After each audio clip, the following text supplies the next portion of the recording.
In the previous readings, we saw Jesus' triumphant entry into Jerusalem, and then we saw Jesus overturning tables and cursing fig trees. We saw that Jesus is both the lion and the lamb. He's fierce and perfectly just in his opposition to anything that is not the truth, but he's also perfectly gentle in his mission of salvation.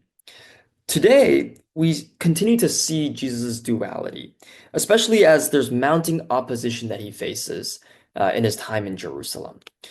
Our reading starts in Mark, when the religious leaders, the scribes, and the elders, they come to him and they say to him, "By what authority are you doing these things?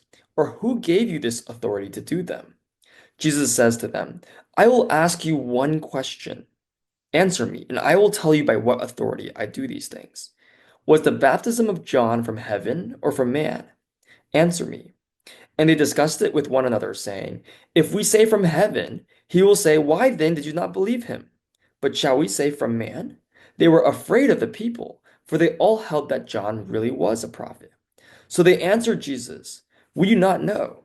And Jesus said to them, "Neither will I tell you by what authority I do these things." See, when you first read this passage, it can be a little confusing. There's a lot of questions coming from every side. But if there's really one thread that stuck out to me throughout the entire reading, it's that at the heart of all of these passages, there is a profound revelation about the nature of authority in God's kingdom. You see, what we witness in these passages is not just a mere political confrontation between Jesus and the religious leaders, but it's a real unveiling of how authority operates, divine authority operates, which is a stark contrast to our understanding of human authority or human power structures. You see, when we continue to read in the passages, we see that Jesus continued to ask question over question again. And we realize that the religious leaders, they approach authority differently. They approach authority as a possession to be guarded. It's something that grants them control or security or status, right? When they first asked Jesus about his authority, it's not a sincere question. It's not a real intellectually honest inquiry.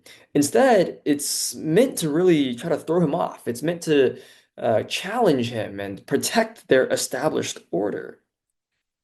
Now, Jesus, however, reveals that true authority flows not from institutional endorsement from these different structures. It's not from popular acclaim from his followers, right? Jesus reveals that true authority comes from his perfect alignment with God's will. See, this is why he can speak and he can act with such clarity and conviction. It's because he's not using some sort of fake authority that he's creating. It's not a uh, ephemeral, flimsy facade the way that the religious leaders have. But really, it's a divine authority that has always existed that he's channeling from above. You see, when we oftentimes get into arguments or we get challenged, we may typically get confrontational or we may typically become defensive, right? But as we continue to see in his parables and his teachings, Jesus is not defensive at all, right? He doesn't have any sort of posturing, but he answers with questions that really expose the heart. You see, next he talks about the parable of the tenants, right? Where he reveals that ultimately human authority systems will always reject the divine authority. Then he talks about paying taxes to Caesar, and he says, "Hey, look, in the coin, who is the image on the coin? It's Caesar. And we bear the image of God. We as humans bear the image of God." So, which shows that, yes, we may have limited allegiance to these earthly structures, but our real fundamental allegiance is to God above. But I think most importantly, the takeaway that I have is that Jesus reveals that the nature of authority is, he flips it on its head, right? It's not about worldly control, but it's about true sacrificial love, right? Jesus reveals that he came here not to judge the world, but to save it. And the way he saves it is by self-sacrifice on the cross. You see, Jesus reveals that the nature of authority is fundamentally different from how we as humans understand and perceive authority. It's authority which is different. It's where the first become last. It's where leaders are servants. It's where the Son of Man, would die for sinners like us. So as you read through these passages, I hope you reflect on what is it saying about our place in authority and what is it telling us about God's